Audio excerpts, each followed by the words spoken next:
शिक्षक नियुक्ति परीक्षा का दूसरे चरण में बीपीएससी ने एक अहम नोटिस जारी किया है। एक बड़ा फैसला लेते हुए अब अभ्यर्थियों को भाषा में पास होना जरूरी नहीं है।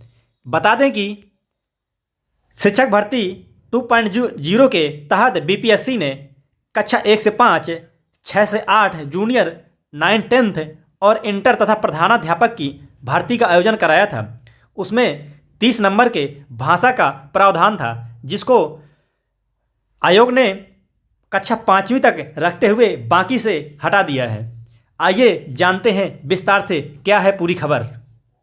भाषा में पास होना जरूरी नहीं, जैसा कि हेडलाइन में दिखा हुआ है, भाषा में पास होना जरूरी नहीं है।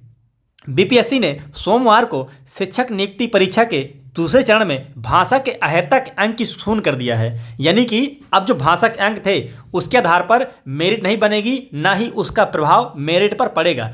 अर्थात कहने का मतलब यह है कि उसको पूर्ण रूप से शून्य कर दिया गया। अर्थात आपके विषय से ही आपकी मेरिट बनने वाली है, जिससे कई छात्रों को इसका फायदा मिलने वाला है। क्योंकि बीपीएससी के सूत्रों से खबर है कि अधिकांश बच्चे 30 नंबर के भाषा के प्रश्न में 9 नंबर भी नहीं पाए, जिसकी वजह से भाषा को इसकी अहर्ता से हटा दिया गया है।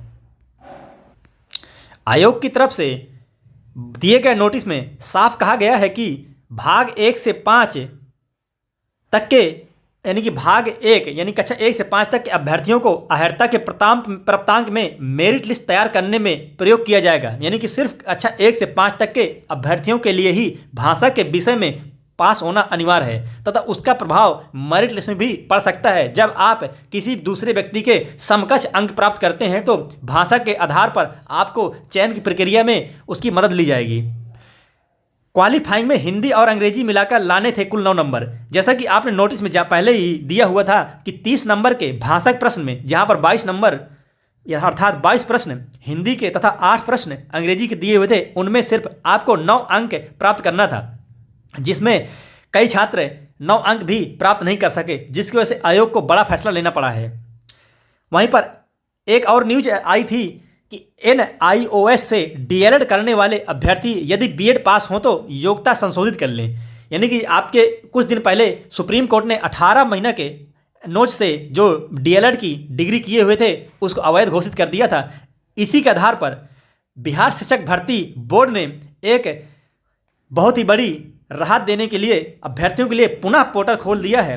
अर्थात जिन विद्यार्थियों ने डीएलएड नोट से किया है, यदि वो बीएड भी पास हैं तो अपनी योग्यता को संशोधित कर लें। दिया हुआ है बीपीएससी ने शिक्षक नियुक्ति परीक्षा के दूसरे चरण में NIOS से डीएलएड करने वाले वैसे अभ्यर्थी जो डिग्री बदलने को कहा है, जो बीएड भी है, बीपीएससी ने कहा है कि वर्ग 6 से 8वीं पद के लिए नियुक्ति के लिए जिन अभ्यर्थियों ने IOS की यानी कि नोट से के माध्यम से डीएलएड की प्रशैक्षणिक योग्यता के आधार पर आवेदन किया था, वह उनके पास यदि बीएड की प्रमाण पत्र है तो वह उसे अपडेट कर दें।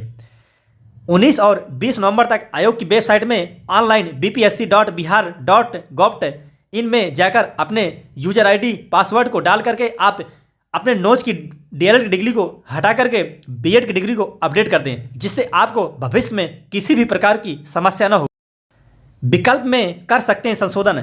बीपीएससी की तरफ से कई संशोधन दिए गए हैं, यानी कि आप विकल्प में भी कर सकते हैं संशोधन। बीपीएससी शिक्षक नियुक्ति परीक्षा के तहत अनुसूचित जाति एवं जनजाति कल्याण के विभाग से संबंधित रिक्तियां विलंब से प्राप्त होने के कारण शिक्षा विभाग के अंतर्गत दिखाए गए रिक्तियों में ही शामिल किया गया है।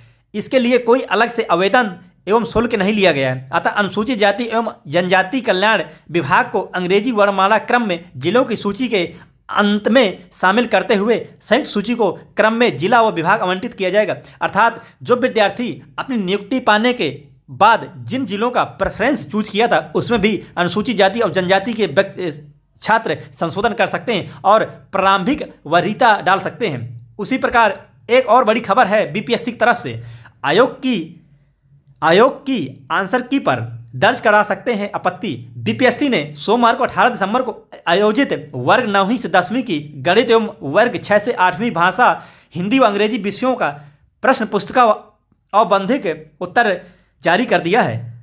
अभ्यर्थी आंसर की का मिलान करें सकते हैं तथा किसी भी प्रश्न पर आपत्ति हो तो अपने यूजर आईडी से 20 से 21 दिसंबर तक आपत्ति दर्ज करवा सकते हैं। बड़ी अपडेट है कि आंसर की में भी आप अपने यूजर आईडी से ही आपत्ति अपने प्रश्न में दर्ज करा सकते हैं। उसके बाद यदि आप दोबारा से आंसर की को चैलेंज करेंगे उसमें आपको 500 रुपये की फीस पे करना पड़ेगा। उसके बाद ही आप आंसर की में आपत्ति कर सकते हैं।